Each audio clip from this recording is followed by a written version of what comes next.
That is how you win close games. Welcome to the Don Skeen Channel, your one-stop shop for the Mariners storylines on Seattle's minds. The Mariners beat Tarik Skubal and the Tigers 3-2 on Wednesday to prevent the sweep, holding a lead for 8 innings after having a lead for just 5 of 54 innings through their first 6 games of the season. I didn't actually check that stat, by the way, but that's kind of a ballpark. We took the lead in, I think, the 7th inning opening day, and I think it was 6th inning on Sunday, so that's where I get that. That's a ballpark stat. But if somebody could look that up in the comments, I'd really appreciate that. The team felt momentum when finally getting ahead early for once and could breathe rather than feeling the need to come from behind late. We saw a lot of chasing late in the game after we went down early on Monday and Tuesday, as well as against the A's. Luis Castillo threw 7 innings of 2-run ball, which is 5 hits allowed. He induced weak contact and challenged hitters the right amount to keep them off balance and defeat the defending AL Cy Young winner in the pitching duel for his first win of 2025. Dylan Moore gave the performance of the day, however. I'm going to explain why. Although Luis's pitching performance was as good as we've had all year, Demo did it in all 3 phases. He homered and walked twice in his only 3 plate appearances. That homer to the right field, that Oppo Taco off Skubal in what I want to say the 3rd or 4th. That was only the 2nd Oppo home run of Dylan Moore's career, but anyway, that made the difference in a 3-2 ball game. He also walked twice, and on one of those walks in the 2nd, with 2 outs, Demo's on first, he gets a perfect jump to break up Colt Keith's routine out at 2nd. So by the time Colt Keith is able to look to first, he gets no outs. The bases get loaded, where we get the ensuing hit that scores the first 2 runs. So they're homering, then this slight base running, this little jump, that I think made that inning possible. So other than if he doesn't get that jump, I think they still get that out at second base. Colt Keith is just gotta toss it a foot. But so that there's at the plate on the base paths, then in the field in the 9th inning, they've got the bases loaded. As Munoz walks a few, gets into this situation, and then a grounder from Dylan Dingler right to Demo. Demo, no hesitation, fires it at Mitch Garver. Mitch Garver takes one for the team, and out at the plate, get Colt Keith out at the plate, preserve that lead. We go on to win the ball game in the next out. He also, batting, base running, and fielding. Demo did it all yesterday. He's going to be my player of the game.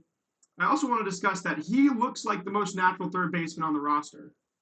And he's the only person that I feel very comfortable putting at third base on a daily basis right now. And hear me out on why. Polanco definitely has the bat to be, he's definitely an everyday bat in the lineup. However, his arm is a liability across the diamond. It already was from 2nd last year, and we've seen numerous red flags, just with his throws from 3rd so far. Mastrobuoni's never been an everyday player, although last season he got hot for a little bit with the Cubs. That was a tough lineup to break into. We're hoping that maybe that athleticism shows through and eventually he breaks into that spot for us. We didn't really see him make that many throws the one game he played at 3rd, so I'll be interested to see him make some more throws from 3rd and if his bat can play its way into the lineup. In addition to that, I want to talk about the news coming out today.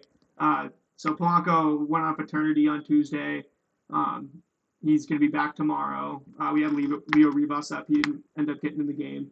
I talked about how we took Hancock out of the rotation and had got Jonathan Diaz. We ended up using him in relief. And now on Tuesday. And now it sounds like Diaz got optioned today. It sounds like he got optioned today. And it looks like we are going to have back-to-back Luis Castillo starts.